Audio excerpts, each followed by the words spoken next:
Okay, sketch parabolas from a rule and identify features and patterns. Now, before I actually even start this, what I want to say is, I want you to do this before, as in do the work for this before you actually watch the next video, because the next video is going to ruin it a little bit. Because I end up giving you answers that I obviously need to so we can keep progressing, but if you can discover this for yourself, you'll never forget it, so it makes it a bit better for yourselves, even if it takes a little bit longer. Okay. So if we go back, we remember good old linear, y equals mx plus c stuff. Okay, well, let's go x and y. When we didn't know how to draw this originally, we just chucked some numbers in to see where it would land. Okay, you don't have to, but I typically go from -3 to 3 because for 95% of cases, that will give you enough information to be able to draw it. Highly recommend to start with 0 because it's the easiest number to calculate with. 2 times 0 minus 3 gives me -3, chuck in 1, minus 1, chuck in 2, positive 1, and we end up with a pattern, unsurprisingly. Beautiful. Or, alternately, if we were actually paying attention to that topic, we can go, oh, hang on, we know that that is the y-intercept. So we can go, great, that's -3 down there.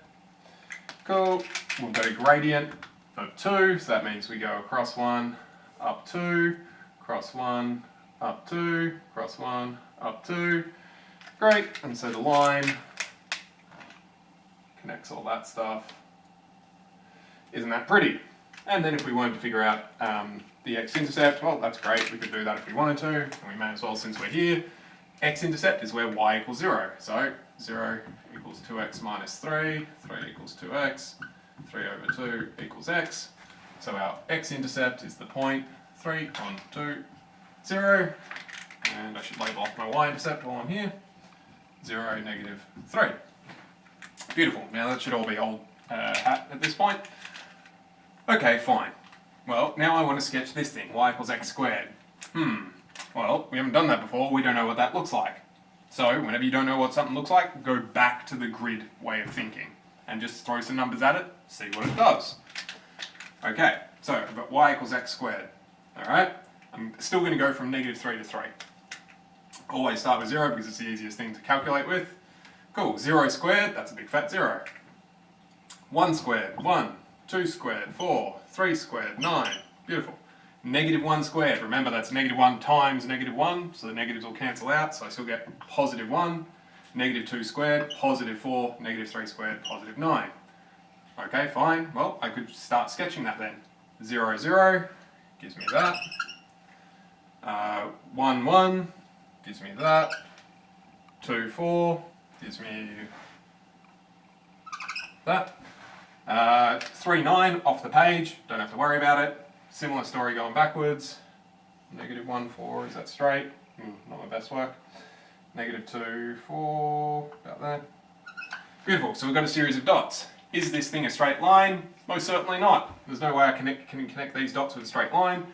And if you do it to scale, you'll see that you can't go straight here and straight there either. Turns out that we get a little something like that.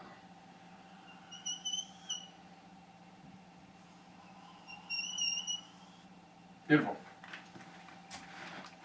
And this, ladies and gentlemen, is a parabola. So we've been doing quadratics all this time, involving all these x squareds. Now we're doing the graphing version of it. So the shape is called a parabola, even though the algebra side of it's called quadratics. The two sides of the same coin. Okay, cool. So I got my first parabola drawn. Beautiful. Alright, good for you. What are you going to do now? Well, I'm going to give you this guy. Well, I don't know what that looks like because I know that this looks like that, but what does this do? I don't know. Well, let's find out. We'll throw some numbers at it, see what happens. Throw in 0. I've got 0 squared times 2, still 0. Throw in 1. 1 squared, 1 times 2, 2. And similar story, we're going to fill out this table. 2 squared, 4 times 2, 8. Same process, gives me 18. Going back the other way, remembering that negative squared will always be positive. So we get 2, 8, 18, speed things up a bit. Okay, great. Well, okay, 0, that's still on the same spot.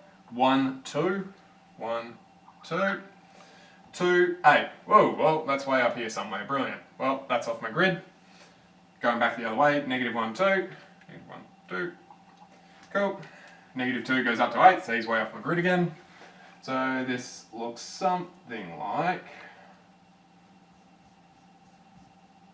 that. Okay, fine. Well, what about this guy? Negative x squared. Okay, well, don't know what it looks like, so we'll throw numbers at it again. And we get, now, this is 1 squared, and then the negative of that, so this becomes negative 1. 2 squared, and then the negative of that, so negative 4, negative 9. I've got negative 1 squared, which is positive 1, but then the negative of that becomes negative 1 again. And similar for the rest. Beautiful, and then we plot those points. Oh. Runs through 0, 0 still. 1, negative 1. 2, negative 4. 3, negative 9, drops off. Similar on the other side. And then connect the dots. Okay, well that's interesting. Okay, so that's that. Well, I'll leave you to draw your own conclusions about what happened there, because that's kind of the point. I want you to think this through. And when you're doing the actual work associated to this, it will give you enough variations of the different rules that you'll end up seeing patterns for numbers changing in different positions. Or at least hopefully you will. Okay, well what about this spot? Well, we've got x squared plus 1. Alright, don't know what that looks like because none of these had plus anything on the end of them, so let's give that a crack. 0 squared plus 1, 1. 1 squared plus 1, 2. 2 squared plus 1, 5. 3 squared plus 1, 10. Negative 1 squared, positive 1, plus 1, that's 2. And lo and behold, this thing's looking similar. So, 0, 1, up there. 1, 2. 1, 2. 2, 5. 2, 1, 2, 3, 4, 5. There. And going back the other way because 3 just flies off. There. Connect the dots. Looks something like that. Beautiful. Okay, so that looks like that. Okay, interesting enough. Cool. What about this guy? Okay, chuck in a 0. 0 plus 1, 1 squared. That's still 1. Okay, 1. 1 plus 1, 2 squared, 4. 2 plus 1, 3 squared, 9. 3 plus 1, 4 squared, 16. Negative 1 plus 1, 0 squared, 0. Negative 2 plus 1, negative 1 squared, positive 1. Negative 3 plus 1, negative 2 squared, 4. Cool, alright, beautiful. Oh. 0, 1, goes around about there. 1 to the 4, goes about there. 2 to the 9, off. Negative 1, 0, there. Negative 2, 1, there. Negative 3, 4, there. And hopefully, that was a bit shocking on the scaling, but anyway. Something like that. Beautiful, okay, so we've got another shape again. Now, I'll leave you to determine exactly what all those what altering those numbers does specifically. But what I will tell you for free is a couple little things. These shapes, they all look like U's or upside down U's, or sometimes I call them smileys and frownies. So this black one here is smiley, this red one here would be a frowny. There's a whole bunch of different phrases that get used for it. This guy would be concave up, this would be concave down. There's a couple of other phrases for it, most of them are pretty self-explanatory. This red one is also commonly called reflected or inverted. Sorry, no, not inverted, reflected, sorry. Although sometimes people will say inverted even though it's not. So that's fine. Now, what can we notice about these things that always seems to happen? Well, they all seem to spin around. Or, perhaps more adequately, they change direction, so they must be turning around.